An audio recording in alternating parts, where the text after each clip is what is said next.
আসসালামু আলাইকুম ওয়া রাহমাতুল্লাহি ওয়া বারাকাতুহু। প্রিয় শিক্ষার্থীবৃন্দ, এখন আমরা 24 নম্বর পৃষ্ঠার বাকি অর্ধেক শিখব ইনশাআল্লাহ, এবং এই পৃষ্ঠা শেখার মাধ্যমে আমাদের কায়দা শেখার জার্নি বা কোরআন শেখার জার্নি শেষ হবে ইনশাআল্লাহ। তো সবাই অত্যন্ত মনোযোগের সহিত এই সর্বশেষ ক্লাসটি দেখবেন এবং আয়ত্ত করবেন। জি, সবাই এই বাক্যটি বলুন ভিডিও পজ করে। জি, আমি বলে দিচ্ছি। قال رب اشرح لي صدري। আবার ভিডিও পজ করে বলুন এখানে কোন কোন নিয়ম প্রয়োগ হয়েছে। জি, আমি বলে দিচ্ছি। কলা জবরের বাম পাশে খালি আলিফ, তাই এক আলিফ টান দিয়ে পড়তে হয়েছে এবং এটা মাদ্দে তবাই। তারপরে রব্বিশ রহলি, রব্বিশ রহলি জেরের বাম পাশে জজমওয়ালা ইয়া, এখানেও মাদ্দে তবাই এক আলিফ টান দিয়ে পড়তে হয়েছে। তারপরে সদেরি, সদে ডালের উপরে জজম, তার মানে কলকলা, কফ ত বা জিম ডাল, কলকলার 5 হরফের মধ্যে একটা এসেছে, তাই উপরে জজম থাকার কারণে কলকলা সদে। সদেরি জেরের বাম পাশে জজমওয়ালা ইয়া, তাই এক আলিফ টান। খেয়াল করুন এরপরে কিন্তু আর কোনো হরফ নাই যেটার উপরে কিনা আমরা থামবো, তাই এখানে যে 3 আলিফ টান হবে বিষয়টা এমন নয়। যদি মনে করেন এখানে আরেকটা হরফ থাকতো ওইটার উপরে আমরা থামতাম তাহলে 3 আলিফ টান হতো, তাই এখানে নর্মালি এক আলিফ টানই হবে, কেননা এরপরে অন্য কোনো হরফ নাই যেটার উপরে থামবো, এটার উপরে ডিরেক্ট আমাদের থামতে হচ্ছে, তাই এক আলিফই হবে। সদরি ক্বালা রাব্বি ইশরাহ লি সদরি।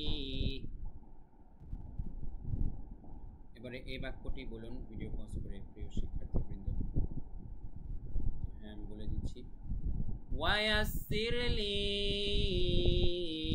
আমরি। এখানে কিন্তু কিছু গুরুত্বপূর্ণ নিয়মের প্রয়োগ হয়েছে।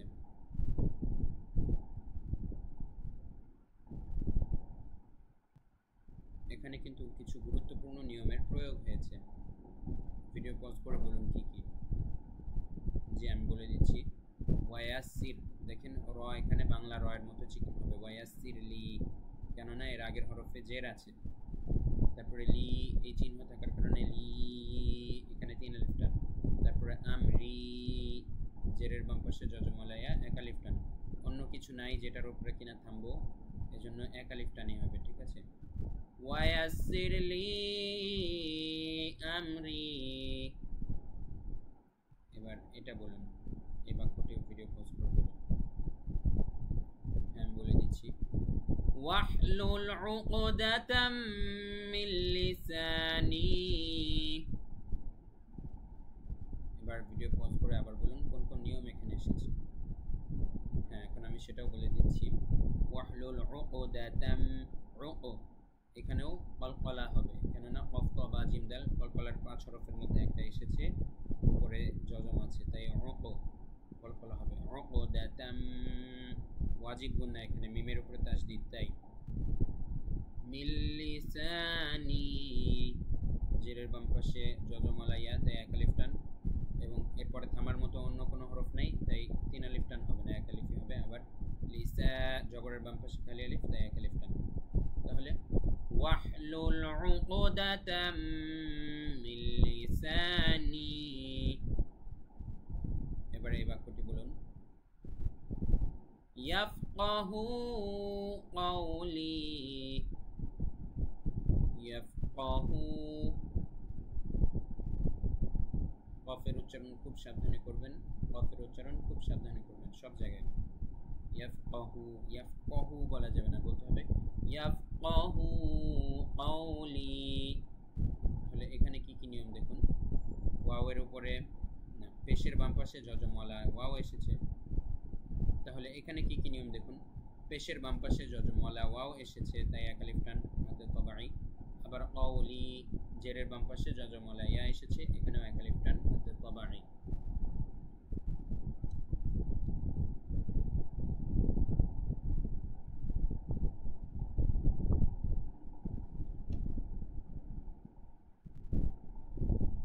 এখন একটা বিষয় লক্ষ্য করুন প্রিয় শিক্ষার্থীবৃন্দ, এখানে কিন্তু কোরআনের একটি গুরুত্বপূর্ণ দোয়া দেওয়া আছে, আপনারা চাইলে এই দোয়াটা মুখস্থ করে ফেলতে পারেন। খুবই প্রয়োজনীয়। রব্বি ইশরাহ লি সাদরি ওয়া ইয়াসসির লি আমরি ওয়াহলুল উকদাতাম মিন লিসানি ইয়াফকাহু কওলি। হযরত মুসা আলাইহিস সালামের দোয়া। আচ্ছা, এবারে আমরা পরের বাক্যে যাচ্ছি। এই বাক্যটি আপনারা চেষ্টা করুন প্রিয় শিক্ষার্থীবৃন্দ। হ্যাঁ, বাক্যটা আমি বলে দিচ্ছি। وَقُلْ رَبِّ ارْحَمْهُمَا كَمَا رَبَّيَانِي صَغِيرًا। এবারে ভিডিও পজ করে আবার বলুন এখানে কোন কোন নিয়ম এসেছে। হ্যাঁ, সেটা আমি বলে দিচ্ছি। ওয়াকুর দেখুন এখানে জজম এবং তাসদিদ পাশাপাশি থাকার কারণে জজম আলা হরফটা আমরা ধরবই না, ওয়াকুল না বলে ডিরেক্ট ওয়াকুর বলবো, ঠিক আছে? ওয়াকুর এই নিয়মটা এখানে এসেছে। তারপরে রব্বির এখানে কোনো নিয়ম নাই। হামহুমা জবরের বাম পাশে খালি আলিফ মধ্যে তবাই, কামা আবারও জবরের বাম পাশে খালি আলিফ মধ্যে তবাই। তারপরে রব্বা ইয়া এর উপরে খারা জবর এক আলিফ টানা, এটাও মধ্যে তবাই। তারপরে নি জেরের বাম পাশে জজমলা ইয়া মধ্যে তবাই, এটাও এক আলিফ টান। সগি জেরের বাম পাশে জজমলা ইয়া, এটাও মধ্যে তবাই এক আলিফ টান। র জবরের বাম পাশে খালি আলিফ তাই এক আলিফ টান, এটাও মধ্যে তবাই। মানে পুরো লাইনটার মধ্যে কতগুলো মধ্যে তবাই। তার মানে চিন্তা করুন মধ্যে তবাইটা কতটা গুরুত্বপূর্ণ, কোরআনের মধ্যে কত বেশি জায়গায় আছে। তাই এটার সম্পর্কে ধারণা স্পষ্ট না করে আপনার কোনো উপায় নেই, অবশ্যই স্পষ্ট ধারণা অর্জন করতে হবে মধ্যে তবাইয়ের ব্যাপারে। তাহলে পুরো বাক্যটা কি হলো আমি আবারও বলছি। وَقُلْ رَبِّ ارْحَمْهُمَا كَمَا رَبَّيَانِي صَغِيرًا। আরেকটা নিয়ম এখানে স্কিপ করে গিয়েছিলাম, আবারও চোখে পড়েছে দেখাচ্ছি। রব্বির এই রটা চিকন হবে রব্বির, কেননা আগে জের আছে। আর এছাড়া হচ্ছে বাকি রগুলা মোটা হবে। রব্বায়ানি সগীরা, এই রগুলা মোটা হবে, যেটার আগে জের আছে শুধু সেটা চিকন হবে। আচ্ছা, এবারে আপনারা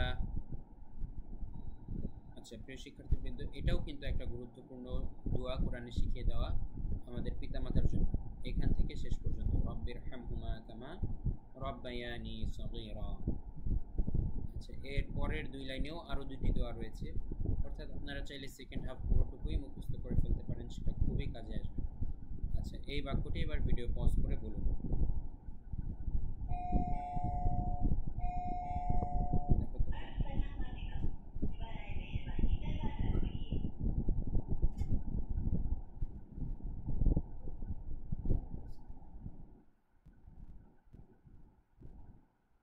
টার্নিং এর লাইট জ্বালায় বসে রাখুন,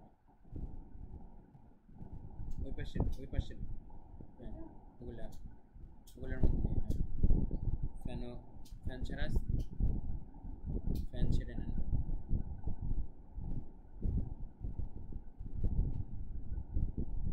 জি প্রিয় শিক্ষার্থীবৃন্দ, এবারে আপনারা এই বাক্যটি ভিডিও পজ করে বলুন। এখন আমি বলে দিচ্ছি। ربنا تقبل منا إنك أنت السميع العليم।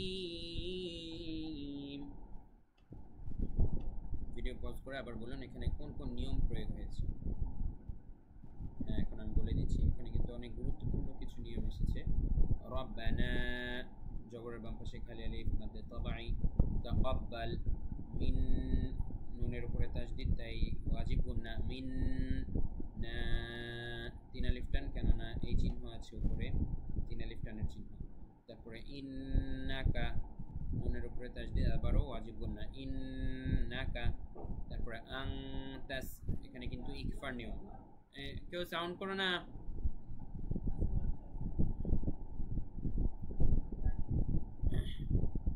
ইন্নাকা নুনের উপরে তাসদিদ তাই এখানে কিন্তু ওয়াজিব গুন্না। বাবা বাবা নওশিনের কাছে যা বলো, আওয়াজ করো না, ভিডিও চলমান।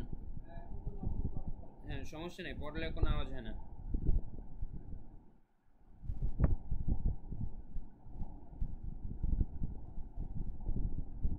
ইন্নাকা নুনের উপরে তাসদিদ তাই কিন্তু এখানে ওয়াজিব গুন্না হয়েছে। তারপরে আংতা এখানে ইকফা মনে রাখা কিন্তু খুবই জরুরি, বারবার বলছি। বেশিরভাগ মানুষ ইকফার 15টা হরফ মনে রাখতে পারে না, কিন্তু আপনাদের কিন্তু অবশ্যই কিন্তু আপনাদের কিন্তু অবশ্যই মনে রাখতে হবে খুব ভালোভাবে। ইকফার 15 হরফের মধ্যে একটা হচ্ছে তা, তাই এখানে আং তা অনুস্বারের মতো উচ্চারণ হবে। নুন সাকিন বা তানউইনের পরে ইকফার হরফ আসলে এরকম অনুস্বারের মতো উচ্চারণ বলতে হয়, আং তা। তাহলে ইন্নাকা আনতাস সামিউল, মি জেরের বাম পাশে যজমলা ইয়া, তাই মাদ্দে তবাই এক আলিফ টান। সামিউল আলিম, তিন আলিফ টান এখানে হবে, কেননা মাদ্দে আরজি হয়েছে, জেরের বাম পাশে যজমলা ইয়া এসেছে, মাদ্দে তবাইয়ের সাথে সদৃশ, কিন্তু এরপরের অক্ষরে যে থামার কারণে সেটা মাদ্দে তবাই না হয়ে মাদ্দে আরজি হয়ে গেছে, এক আলিফ টান না হয়ে তিন আলিফ টান হবে। তাহলে পুরোটা আবার কি হবে বলছি, রব্বানা তাকাব্বাল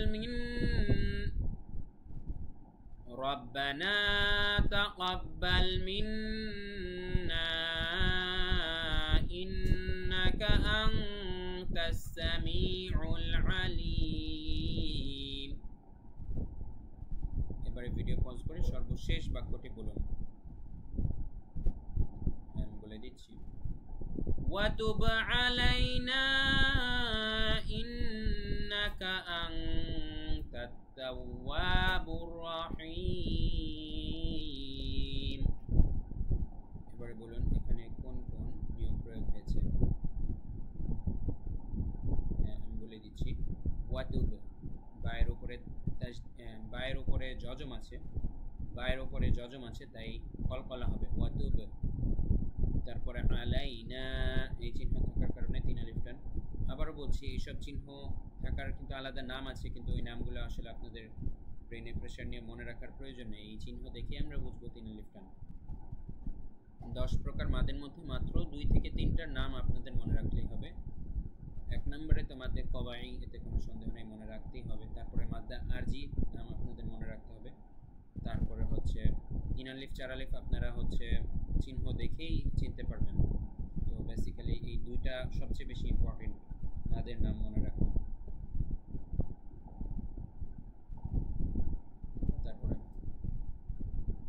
তারপরে দেখুন ইন্নাকা, এখানে নুনের উপরে তাসদিদ আছে, তাই ওয়াজিব গুন্না হবে। আংতা, এখানে আবারও ইকফা হয়েছে, কেননা নুন সাকিনের পরে ইকফার হরফ তা এসেছে, ইকফার 15 হরফের মধ্যে একটা এসেছে, সেটা হচ্ছে তা। তো এখানে ইকফা, তাই আংতা। তারপরে ওয়াওয়ের উপরে তাসদিদ,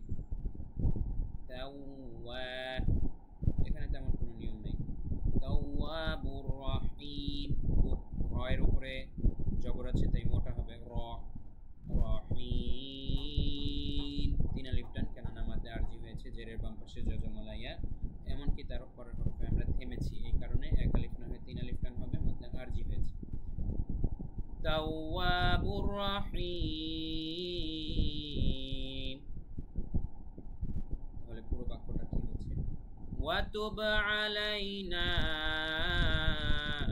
ইন্নাকা আনতাত তাওয়াবুর রহিম। তাহলে দেখুন পুরো অর্ধেক আমরা আবার তিলাওয়াতের ন্যায় বলছি। قال رب اشرح لي صدري ويسر لي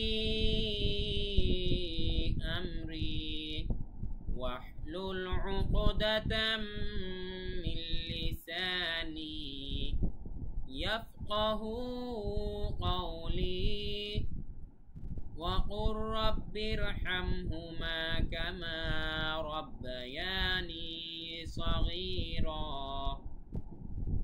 ربنا تقبل منا إنك أنت السميع العليم وتب علينا إنك أنت التواب الرحيم। তো প্রিয় শিক্ষার্থীবৃন্দ, যতক্ষণ না পর্যন্ত আপনারা আমার মতো এরকম ফ্লুয়েন্টলি তিলাওয়াত করতে পারছেন, ততক্ষণ পর্যন্ত কিন্তু চর্চা অবশ্যই অব্যাহত রাখবেন। সবাইকে আমাদের ক্লাসগুলো আশা করি আপনাদের কাছে অবশ্যই অনেক ভালো লেগেছে ইনশাআল্লাহ। তাই আপনারা অবশ্যই আপনাদের পরিচিত জনদেরকেও যারা যারা কোরআন শিখতে আগ্রহী তাদেরকেও। প্রিয় শিক্ষার্থীবৃন্দ, আশা করি আপনাদের সবার কাছে আমাদের কোর্সটা অনেক ভালো লেগেছে। আপনারা অনেক কিছু জানতে পেরেছেন, শিখতে পেরেছেন, নিজেদেরকে যাচাই করতে পেরেছেন। আমরা এমনভাবে সিস্টেমটা সাজাতে চেষ্টা করেছি এবং আমাদের সাপোর্ট গ্রুপের মাধ্যমে কিন্তু আপনারা অল টাইম সাপোর্ট পেয়ে যাবেন ইনশাআল্লাহ যখনই আপনাদের প্রয়োজন। এবং আমরা অনুরোধ করব আপনারা অবশ্যই আপনাদের পরিচিত জনদেরকেও আমাদের কোর্সে ভর্তি হওয়ার জন্য উদ্বুদ্ধ করবেন, যেন তারাও কোরআন শিখতে পারে এবং এর মাধ্যমে কিন্তু আপনিও সাদকায়ে জারিয়ার অংশীদার হতে পারবেন। তারা যতদিন কোরআন তেলাওয়াত করবে, কোরআন শিখে, ততদিন পর্যন্ত আপনিও সওয়াব পেতেই থাকবেন। তাই এই সুবর্ণ সুযোগ অবশ্যই আপনারা লুফে নেবেন। সে পর্যন্ত সবাই ভালো থাকবেন, আবারও দেখা হবে ইনশাআল্লাহ। ওয়া মা তাওফীকি ইল্লা বিল্লাহ। আসসালামু আলাইকুম ওয়া রাহমাতুল্লাহ।